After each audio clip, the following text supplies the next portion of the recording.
Praise the lord.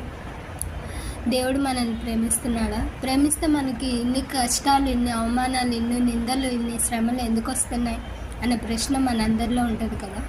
జవాబులు దేవుని దగ్గరే తెలుసుకుందాం. మొదటిది, దేవుడు మనల్ని ఖచ్చితంగా ప్రేమిస్తున్నాడు. అది ఎలా అర్థమవుతుందంటే, యేసు ప్రభు వారు మన కొరకు లోకంలోకి వచ్చి మరణించి మనకి జీవాన్ని, నిత్య జీవాన్ని ఇచ్చాడు. అక్కడే మనకి తెలుస్తుంది. ఇంకా పాపులంగా ఉండగానే ఆయన మనల్ని ప్రేమించాడు. అటువంటి దేవుడు మనల్ని విడిచిపెడతాడా? విడిచిపెట్టాడు. ఎన్నటికీ విడిచిపెట్టని దేవుడై ఉన్నాడు. ఇప్పటికీ మన అందరినీ దేవుడు ప్రేమిస్తూనే ఉన్నాడు. రెండవదిగా, శ్రమలు ఎందుకు వస్తున్నాయి, ఎందుకు కష్టాలు వస్తున్నాయి, ఎందుకు కన్నీళ్ళు వస్తున్నాయి, ఎందుకు వేదనలు వస్తున్నాయి, ఎందుకు ఇతరులు నన్ను దూషిస్తున్నారు అన్న ప్రశ్న మన అందరిలో ఉంటుంది. అవునా? ఈ నిందలు ఎందుకు వస్తున్నాయి, ఈ కష్టాలు ఎందుకు వస్తున్నాయి అని అంటే, ఈ లోకంలో ఉన్నంత వరకు మనం కష్టాలు, నిందలు, అవమానాలు పడాల్సిందే. ఎలా అంటే, యేసుక్రీస్తు వారు ఎగ్జాంపుల్. ఎలా? దేవుడు ఈ లోకంలో ఉన్నంత వరకు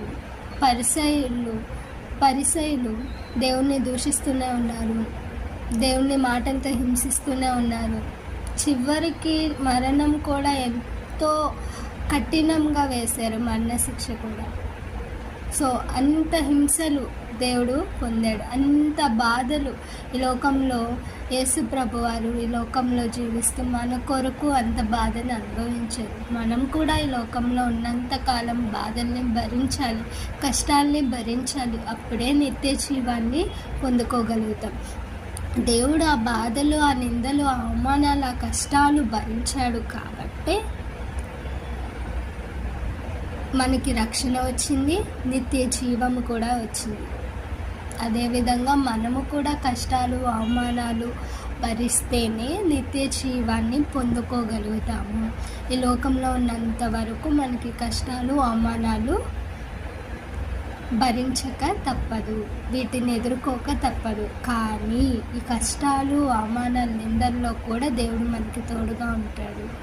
దేవుడు మనకున్న సమస్యలన్నిటిని కూడా ఆయన మీద వేయమని చెప్పి ఉన్నాడు.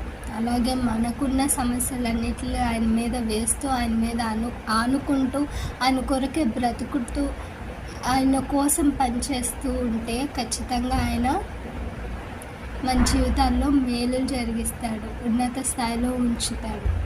కాబట్టి మన జీవితంలో ఎన్ని కష్టాలు వచ్చినా, ఎన్ని అవమానాలు వచ్చినా సంతోషంగా భరించాలి.